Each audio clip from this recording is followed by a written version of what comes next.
কোরআন শরীফ পারা নাম্বার 30, পৃষ্ঠা নাম্বার 4, সূরার নাম সূরা নাজিয়াত, আয়াত নাম্বার 40 ও 41।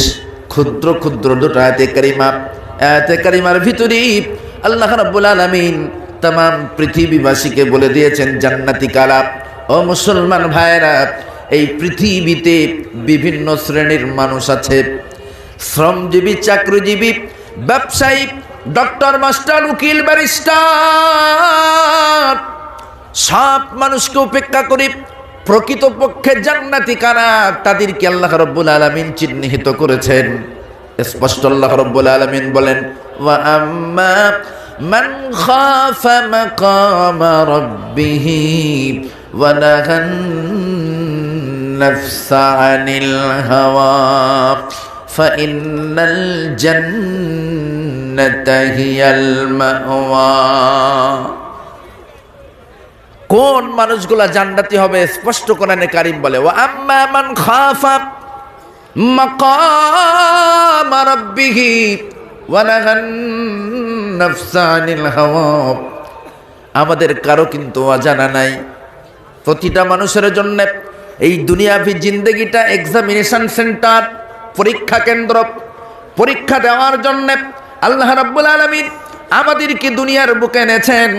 নির্দিষ্ট একটা সময় সাপেক্ষে আমাদেরকে দুনিয়া ছেড়ে চলে যেতে হবে। আমাদের পরীক্ষার সময় শেষ যখন হয়ে যাবে, আলটিমেটলি আমাকে আপনাকে যে যার মতো কবরে চলে যেতে হবে।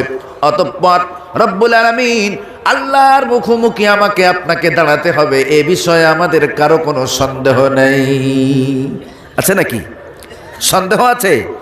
আমাদের নিজেদের কর্ম নিয়ে আল্লাহর মুখোমুখি দাঁড়ানো লাগবে, এ বিষয়ে আমাদের কারো কোনো ডাউট আছে? আওয়াজ দেন, আওয়াজ দেন, ডাউট আছে? ডাউট নাই, নো ডাউট। আল্লাহ রাব্বুল আলামিন বলে, বান্দারে আমি তোমাকে নির্দিষ্ট একটা সময়ের জন্য পৃথিবীর জমিনে পাঠিয়েছি। তোমার দুনিয়াবি জিন্দেগিটা হলো এক্সামিনেশন সেন্টার, পরীক্ষা কেন্দ্র। ওই পরীক্ষার রেজাল্ট নেওয়ার জন্যে, বুঝে নেওয়ার জন্যে আমার মুখোমুখি তোমাকে হওয়া লাগবে। ওই মুখোমুখি হওয়ার ভয়ে যে বা যারা তাদেরকে সংযত রাখতে পেরেছেন, হারাম থেকে নিজেদেরকে সংযত রাখতে পেরেছেন, কোরআনের আদেশ ও নিষেধ অনুযায়ী যারা চলতে পেরেছেন, রাসূলের আদর্শের মাপকাঠি অনুযায়ী যারা চলতে পেরেছেন, ফাইন্নাল জান্নাতা হিয়াল মাওয়া, প্রকৃতপক্ষে তারাই জান্নাতি। বলুন সুবহানাল্লাহ। কিন্তু দুর্ভাগ্যজনক, বর্তমান সময়ের আধুনিক যুগের ডিজিটাল মুসলমান আমরা, পকেটে টাকা আছে যতক্ষণ, আল্লাহর সঙ্গে পাল্লা চলে ততক্ষণ, শরীরের শক্তি আছে যতক্ষণ, আল্লাহর সঙ্গে পাল্লা চলে ততক্ষণ। যখনই টাকা শেষ হয়ে যায়, শরীরের শক্তি কমে যায়, পাওয়ারলেস হয়ে যায়, তখনই আমরা বসে বসে লা ইলাহা ইল্লা আনতা সুবহানাকা ইন্নী কুনতু মিনাজ জালিমিন। তার পূর্বে নয়, যত সময় গায়ে শক্তি থাকে, পকেটে টাকা থাকে, তখন আল্লাহর সঙ্গে পাল্লা চলে। পাওয়ারলেস যখন হয়ে যায়, দুনিয়ার কোনো জায়গায় আর জায়গা হয় না। বয়সকালে বিড়ি খাওয়ার মতো খেয়েছি, এত বিড়ি খেয়েছে, চুল দাড়ি যখন পেকে যায়, কোনো জায়গায় বসতে পারে না স্থির হয়ে, কারণ শুধু কাশি হয়। যখনই কাশি আসে, বাড়িতে বসে বৌমারা যখন কাশি শোনে, শ্বশুরকে ধমক দেয়, একটা সুন্দর সিরিয়াল দেখছি আর এত কাশছে, সিরিয়ালের কোনো সাউন্ড পাচ্ছি না। বৌমা ধমক দেয়, ছেলে ধমক দেয়, নাতি ধমক দেয়। বৌমার ধমক শুনে তখন মসজিদে গিয়ে বসে বসে ইল্লাল্লাহ ইল্লাল্লাহ জিকির করে। ও মুসলমান ভাইরা, প্লিজ দোহাই লাগে আপনাদের কাছে আসুন, ফিরে আসুন। এনি টাইম আল্লাহর স্মরণ, আল্লাহর ভয় যদি আপনি অন্তরে রাখতে না পারেন, বিশ্বাস করুন, আপনি নিজেকে মুসলমান দাবি করলেও আল্লাহ রাব্বুল আলামিন আপনাকে মোমেন ভাববেন না। ছোট্ট একটা দৃষ্টান্ত, ঠিক আয়াতে কারিমার সঙ্গে সামঞ্জস্য রেখে সহিহ বুখারী থেকে ক্ষুদ্র একটা হাদিসের বাবা আজ আমি আপনাদের সম্মুখে পাঠ করেছি। আল্লাহর নবী বলেন, আন আবি হুরাইরা আন ইবনে আব্বাস রাদিয়াল্লাহু তাআলা আনহু قال قال رسول الله صلى الله عليه وسلم আশ-শাইতানু জাসিমুন আলা কলবি বনি আদম। মিস্টার ইবলিস প্রত্যেকটা আদম সন্তানের কলবের চতুর্দিকে ঘাপটি মেরে বসে থাকে। কলব কি জিনিস আমাদের কারো অজানা নাই। আমাদের প্রত্যেকের ভিতরে ক্ষুদ্র একটা মাংস টুকরো, অতি ক্ষুদ্র একটা গোস্তের টুকরোকে কলব বলা হয়। যে কলব, যে গোস্তের টুকরোটা পবিত্র থাকলে আদম সন্তানের তামাম বডি পবিত্র, সেটা যদি অপবিত্র হয়ে যায় তামাম বডি অপবিত্র হয়ে যাবে। ওই কলবের চতুর্দিকে ইবলিস ঘাপটি মেরে বসে থাকে, দেখে কখন বান্দা খোদা ভোলা হয়ে যায়, কখন বান্দা আল্লাহ ভোলা হয়ে যায়। যখনই আল্লাহর স্মরণ থেকে বান্দা দূরে সরে যায়, অমনি ইবলিস তার ইমানের উপরে হামলা করে। যে কোনো মূল্যে তার অমূল্য ধন ইমানটাকে চুরি করে নিয়ে ভেগে যায়, বেঈমান করে মৃত্যু পথে পতিত করে দিয়ে তাকে চলে যায়।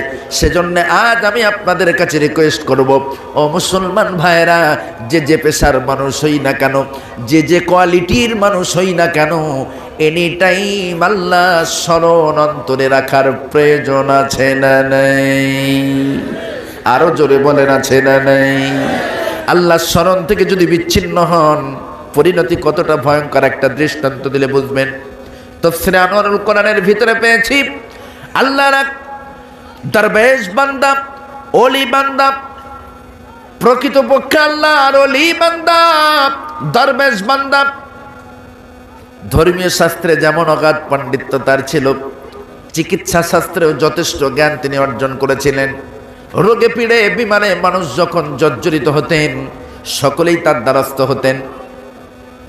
যার ট্যাবলেট ইঞ্জেকশনের প্রয়োজন তাকে ট্যাবলেট ইঞ্জেকশন দিতেন, যার ঝাড়ফুঁকের প্রয়োজন তাকে ঝাড়ফুঁক দিয়ে বাড়ি পাঠিয়ে দিতেন। একই ব্যক্তির কাছে দুই রকম পরিষেবা পাওয়ার কারণে রাতারাতি দরবেশের জনপ্রিয়তা একেবারে শিওরে। তামাম এলাকার মানুষ যখন এই রোগে পীড়ে বিমানে জর্জরিত হতেন, সকলেই তার দ্বারস্থ হতেন। ও মুসলমান ভাইয়েরা, বড় দরবেশ বান্দা আল্লাহর, বড় খোদা ভীরু বান্দা আল্লাহর, বড় দিনদার বান্দা আল্লাহর, মানুষ যখন তার দ্বারস্থ হয় রোগে পীড়ে বিমারে, কোনো একদিন ওই দরবেশের কাছে এক সুন্দরী মেয়েকে নিয়ে ট্রিটমেন্টের জন্য তার পরিবারের লোকজন আসলো। দরবেশকে লক্ষ্য করে বললেন, আল্লাহর মহান ওলি, দেখতে পাচ্ছেন আমাদের মেয়েটা দেখতে অপরূপ সুন্দরী, অপরূপা, তার রূপের কোনো খামতি নেই, এত সুন্দরী মেয়ে। কিন্তু দুর্ভাগ্য, আমাদের এই মেয়েটা পাগলি, উপযুক্ত হয়েছে, বিয়ের বয়স হয়েছে, তাকে বিয়ে দেওয়া লাগবে। কিন্তু দুর্ভাগ্য, পাগলি হওয়ার কারণে কেউ তাকে পছন্দ করে না, যে আসে সে চলে যায়। ট্রিটমেন্টের জন্য আপনার কাছে এনেছি, মেহেরবানি করে তার একটু ট্রিটমেন্ট করুন। যদি সুস্থতা লাভ করে তাহলে তাকে আমরা একটা ভালো জায়গায় বিয়ে দিতে পারব।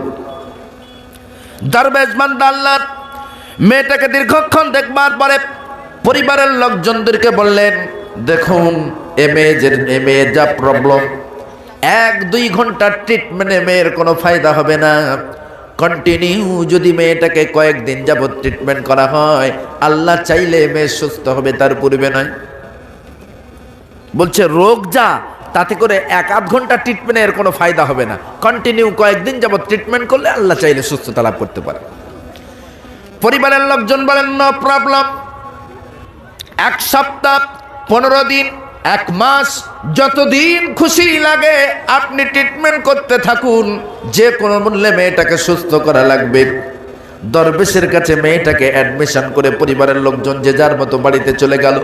ও মুসলমান ভাইরা, কন্টিনিউ মেয়েটাকে ট্রিটমেন্ট যখন করে, মিস্টার ইবলিস দরবেশের মাথায় ওয়াসওয়াসা ঢোকায়।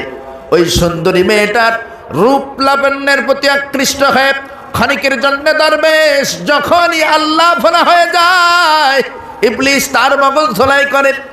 কন্টিনিউ মগজ ধোলাই করে করে মেয়েটার সঙ্গে জেনায় লিপ্ত করাতে বাধ্য হয়। বলুন নাউজুবিল্লাহ। সুন্দরী মেয়ের রূপ লাবণ্যের প্রতি আকৃষ্ট হয়ে একাকী মেয়েটার সঙ্গে ধর্ষণ করে, মেয়েটার সঙ্গে জেনা করে। কয়েকবার জেনা করবার কারণে মেয়েটা অলরেডি গর্ভবতী। যখনই গর্ভবতী হয়ে যায়, মিস্টার ইবলিসের পর সশরীরে দরবেশের কাছে এসে হাজির। আল্লাহর বান্দা কামটা করলেন কি? তামাম এলাকার মানুষ আপনাকে যথেষ্ট খোদাভীরু নামে চেনে, আপনাকে বড় দরবেশ নামে চেনে, বড় আল্লাহওয়ালা নামে চেনে, অথচ আপনি একজন কুমারী মেয়েকে গর্ভবতী করে দিয়েছেন। এ সংবাদ যখন সমাজে ছড়িয়ে পড়বে, নিশ্চয়ই মানুষ আপনাকে ছাড়বে না, চামড়া তুলে আমরা কাছে দেব। দরবেশের চেতনা ফিরল, হায় কি সর্বনাশ করলাম, আমার সুবিশাল সুনাম সুজা সুখ্যাতি মুহূর্তের জন্য, মুহূর্তের মধ্যে ধূলিসাৎ হয়ে যাবে। মানুষ আমার কর্ম যখন দেখবে, মানুষ আমাকে ছাড়বে না, চামড়া তুলে আমরা গাছে দেবে। কি হবে উপায়? টেনশনে প্রেশান হয়ে যায় দরবেশ, মাথা নিচু করে চুপটি মেরে বসে আছে। মিস্টার ইবলিস দরবেশকে লক্ষ্য করে বলে, নো টেনশন, নো প্রবলেম, ও বন্ধু আমি থাকতে তোমার কোনো ভয় নাই। দরবেশ ইবলিসকে লক্ষ্য করে বলে, ধর্মের ভাই দোহাই তোমার, আমাকে এই যাত্রায় বাঁচাও। কারণ তুমি জানো তামাম এলাকার মানুষ আমাকে বড় দরবেশ নামে চেনে, আমাকে বড় খোদাভীরু নামে চেনে। মানুষ যদি আমার এই কীর্তিটা শোনে, মানুষ যদি আমার এই কর্মটা জেনে যায়, আমার দ্বারাই কুমারী মেয়ে গর্ভবতী হয়েছে, এ সংবাদ যদি মানুষ শুনে যায়, নিশ্চয়ই তারা আর আমাকে ভালোবাসবে না, নিশ্চয়ই তারা আমাকে গালি দেবে, ভৎসনা করবে, মারবে, নিশ্চয়ই তারা আমাকে বেইজ্জতি করবে। ইবলিসের কাছে হাত নত করে, হাত উঁচু করে সাহায্য চায়, আমাকে এই যাত্রায় বাঁচাও, প্রয়োজনে তোমাকে যা দেওয়া লাগবে আমি তাই দেব। ইবলিস সুযোগ বুঝে বলছে, দেখুন আমার কোনো অর্থবিত্তের প্রয়োজন নাই, তবে আমার কিছু ফতোয়া আছে, সেই ফতোয়াগুলো আপনাকে শোনা লাগবে, শর্ত আছে, আমার শর্তগুলা যদি আপনি শোনেন, কথা দিলাম আপনার কোনো ভয় নাই। দরবেশ বলে, আমার ধর্মের ভাই, মায়ের পেটের ভাই না হলে আমার ধর্মের ভাই, এ যাত্রায় আমাকে বাঁচাও, প্রয়োজনে তুমি আমাকে যা বলবে আমি তাই শুনবো। ইবলিস বলে, অবশ্যই তোমাকে বাঁচাবো, তবে শর্ত হলো এখনই মেয়েটাকে তোমাকে হত্যা করা লাগবে, কারণ মেয়েটা অলরেডি গর্ভবতী। যতদিন যাবে তার গর্ভের সন্তান বড় হয়ে যাবে, গর্ভের সন্তান যত বড় হয়ে যাবে মেয়েটার পেটটা ফুলে উঠবে। যখনই কুমারী মেয়ের পেট ফুলে উঠবে, সমাজের মানুষ জানতে চাইবে কুমারী মেয়ের পেটটা উঁচু হয় কেন, নিশ্চয়ই মেয়েটা গর্ভবতী। কোথা থেকে কার দ্বারা গর্ভবতী হয়েছে মানুষ তদন্ত করবে। তদন্তে যখন তোমার নাম উঠে আসবে, কেউ তোমাকে ছাড়বে না, কাজে ইমিডিয়েটলি মেয়েটাকে হত্যা করো। দরবেশ মাথা নিচু করে ভাবলেন, যুক্তিটা নেহাত খারাপ নয়, সত্যিই তো যতদিন যাবে মেয়েটার পেটটা উঁচু হয়ে যাবে, সমাজের মানুষ বুঝে যাবে কুমারী মেয়ে গর্ভবতী হয়েছে, নিশ্চয়ই মানুষ তদন্ত যখন করবে সে আমার নামটা বলে দেবে, তারা আমাকে ছাড়বে না।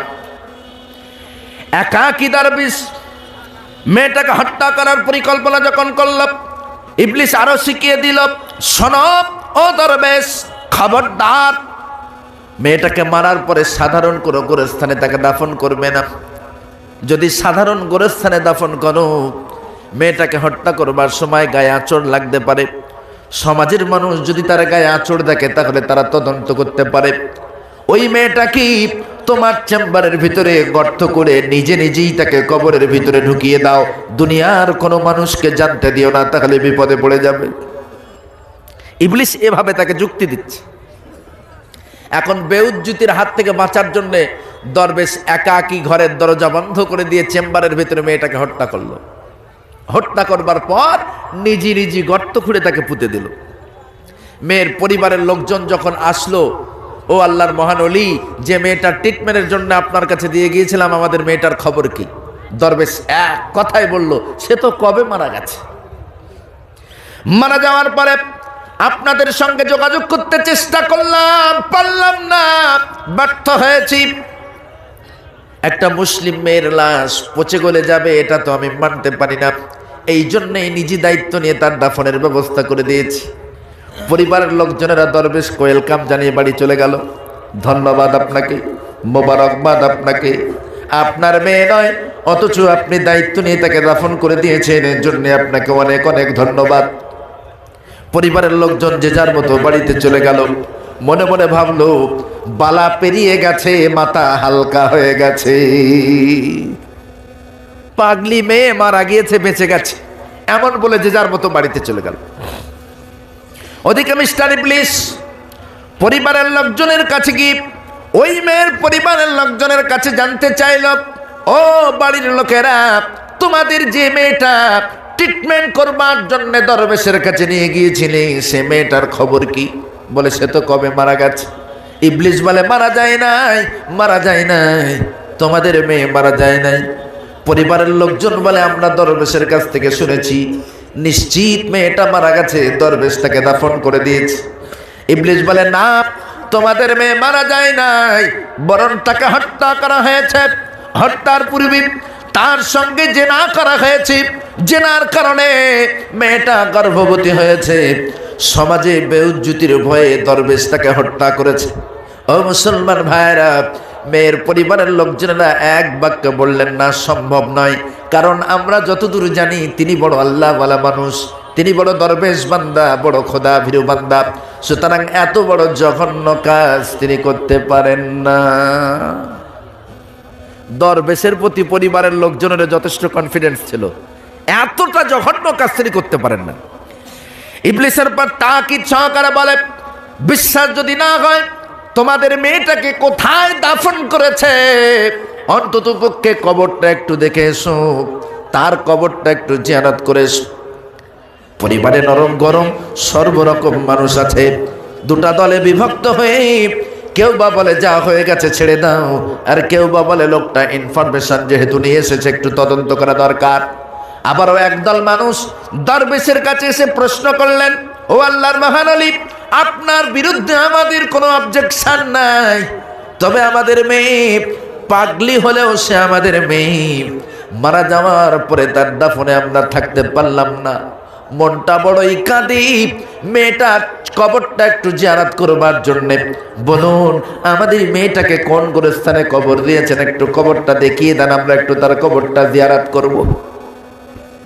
যখনই গিয়ে তার কাছে কবর কোথায় জানতে চাইলো, দরবেশ তখন আমতা আমতা শুরু করলো, বলুন কবর কোথায় বলুন। দুইজন মানুষ জানতে চাইলো কবর কোথায়, আর দুইজন পায়ের বুড়া আঙুল দিয়ে জমিনের মাটি খচড়াতে থাকি। দীর্ঘদিনের পুরানো চেম্বার, জমিনটা শক্ত হওয়ার কথা, কিন্তু যখনই পায়ের শক্ত আঙুল দিয়ে জমিনটা খচড়াতে যায় তখনই জমিনটা লুজ লাগে, যত লুজ লাগে পা তত ভিতরে ঢুকিয়ে দেয়। পা একটু গভীরে যখন ঢুকিয়ে দিল, দপ করে নিচের থেকে লাশ পচা গন্ধ যখন নাকে আসলো, পরিবারের লোকজনের সন্দেহ বেড়ে গেল। হাতের সাহায্যে মাটি সরালো, মাটি সরিয়ে দেখলো হ্যাঁ তাদের মেয়েটাকে তার চেম্বারের ভিতরেই পুঁতে রাখা হয়েছে। ডুকরে কেঁদে ওঠের পরে পরিবারের লোকজনেরা বলল, হায় আমাদের মেয়েটা যদি স্বাভাবিক অবস্থায় মারা যায়, গোরস্থানে দাফন না করি, এমন করে চেম্বারের ভিতরে কেন তাকে পুঁতে রেখেছেন? ডুকরে কাঁদতে কাঁদতে চেম্বার ছেড়ে বাড়ি এসে সকল মানুষকে জানিয়ে দিয়ে বললেন, ও এলাকার বাসী, ও এলাকার মানুষেরা, দেখুন আমরা যাকে দরবেশ নামে চিনি তার কুকীর্তি দেখুন, আমাদের মেয়েটাকে হত্যা করে নিজের চেম্বারের ভিতরে পুঁতে রেখেছে। সব মানুষ চেম্বার ছেড়ে যখন বাইরে আসলো, দরবেশের পর ভিতর থেকে দরজা বন্ধ করে দিয়ে ডাইরেক্টের পরে বসে, লা ইলাহা ইল্লা আনতা সুবহানাকা ইন্নী কুনতু মিনাজ জালিমিন পড়তে লাগলো। আর তো কোনো উপায় নাই, ডাইনে বামে সম্মুখে পেছনে চতুর্দিক যখন উপর অবরুদ্ধ হয়ে গেল, আর বাঁচানোর কোনো বাবা নাই। ডাইরেক্ট বসে বসে তখন লা ইলাহা ইল্লা আনতা সুবহানাকা ইন্নী কুনতু মিনাজ জালিমিন পড়তে লাগলো। আর আল্লাহর মদদ আসলো না। লা ইলাহা ইল্লা আনতা পড়তে পড়তে আবারও মিস্টার ইবলিস এসে হাজির। বন্ধু, হোয়াট ইজ দি কেস? দরবেশ বলে, দি কেস ইজ জন্ডিস। বলে বাট হয়? বলে ধরা খেয়ে গেছি, আর বাঁচার কোনো রাস্তা নেই। ইবলিস বলে, কে বলে রাস্তা নাই? বন্ধু আমি থাকতে তোমার কোনো ভয় নাই। তখন ইবলিস বলছে, কে বলেছে বাঁচার রাস্তা নাই? আমি থাকতে তোমার কোনো ভয় নাই। দরবেশের পর ইবলিসকে লক্ষ্য করে বলল, আমার ধর্মের বাপ, এ যাত্রায় আমাকে যদি বাঁচাতে পারো, কথা দিলাম যা বলবো আমি তাই শুনবো। আগে ছিল ভাই, এখন হয়ে গেছে বাপ। বুঝলেন না? আমার ধর্মের বাপ, আমাকে যা বলবা তাই শুনবো, তবু আমাকে এই যাত্রায় বাঁচাও। ইবলিস বলে, কথা দিলাম হাজারো জনতার চক্ষুকে ফাঁকি দিব, তোমাকে দূর দেশে উড়িয়ে নিয়ে চলে যাব। কেউ তোমাকে স্পর্শ করতে পারবে না, কেউ তোমাকে মারতে পারবে না, কেউ তোমাকে টাচ করতে পারবে না। কথা দিলাম সকলের চক্ষুকে ফাঁকি দিব, আমি দূর দেশে নিয়ে যাব। তুমি নূতন কোনো দেশে যে আবার নূতন করে বাঁচার স্বপ্ন দেখবে। তবে আমার শর্ত হলো, আমি যে কথাটা তোমাকে বলবো তোমাকে মানতে হবে। দরবেশ বলে, কি করা লাগবে বল আমার ধর্মের বাপ। সুযোগ বুঝে ইবলিস বলল, ইমিডিয়েটলি আমারে সিজদা দে, ইমিডিয়েটলি আমাকে সিজদা দে। যদি আমাকে সিজদা দিস, আমি কথা দিলাম তোকে শূন্যে ভাসিয়ে নিয়ে চলে যাব। কেউ তোকে মারতে পারবে না, কেউ তোকে ছুতে পারবে না, কেউ তোকে স্পর্শ করতে পারবে না। ও মুসলমান ভাইরা, বাঁচার তাগিদে দরবেশের পর ডাইরেক্ট ইবলিসের কদমের কাছে ঢুপঢাপ করে দুটা সিজদা দিয়ে দিল। যখনই সিজদা দিল, ইবলিসের পর বলল, টাটা বাই বাই বন্ধু, তোমার আর আমার দরকার নাই। বুঝলেন? টাটা বাই বাই বন্ধু, তোমার আর আমার দরকার নাই। ইবলিস গায়েব হয়ে গেল। দরবেশ বেঈমান হয়ে যাওয়ার পরে হায় হায় করতে লাগলো। সুবিশাল জনরস দরজা ভেঙে ভিতরে ঢুকলো। এই দরবেশ বার হ! টেনে হিচড়ে তাকে বার করলো। রাগান্বিত জনতা মারতে মারতে ঘটনাস্থলেই তাকে ডেড করে ফেললো, মেরে ফেললো। ও মুসলমান ভাইরা, নারীর রূপ লাবণ্যের প্রতি আকর্ষিত হয়ে ক্ষণিকের জন্য আল্লাহ ভোলা হওয়ার কারণে মিস্টার ইবলিস তার কলবের চতুর্দিকে ঘাপটি মেরে বসেছিল। যখনই সে আল্লাহ ভোলা হয়ে গেল, অমনি তার ইমানের উপরে হামলা করে তাকে বেঈমান করে জাহান্নামী করে দিল। ঠিক তদ্রূপ আমাকে আপনাকেও সদা সর্বদা ইবলিস দাগা দেওয়ার জন্য আমাদের কলবের চতুর্দিকে ঘাপটি মেরে বসে আছে। কাজেই ইবলিসের থেকে বাঁচার জন্য, ইবলিসের আক্রমণ থেকে আমাকে আপনাকে বাঁচতে হলে এনি টাইম, এভরি ওয়াক, হার টাইম আল্লাহ স্মরণ অন্তরে রাখার প্রয়োজন আছে না নাই? আরো জোরে বলেন, আছে না নাই?